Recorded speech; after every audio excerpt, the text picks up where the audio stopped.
અને મગર ઉપર આવ્યું.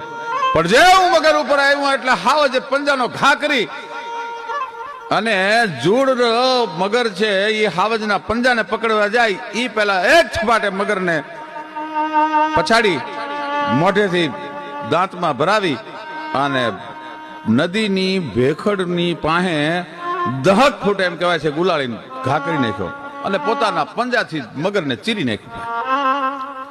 પણ ગુનામાંથી મોટા મગરને બહાર કાઢવામાં હાવજને જે બળ થયેલું, જે પોતે જોર કરેલું, એમાં એની આંખોના બે રતન બારા નીકળી ગયા અને આપો સાબાસ ખાદુળા, સાબાસ વનરાજ, સાબાસ કેસરી. બાપ વનરાજ તો આને કહેવાય. વાહ વનરાજ, વાહ વનરાજ, સાબાસ વનરાજ, આપો ભલકારા દેશે. અને હાવજને પોતાની સિંહણને મારવાનું વેર લઈ લીધાનો હરખ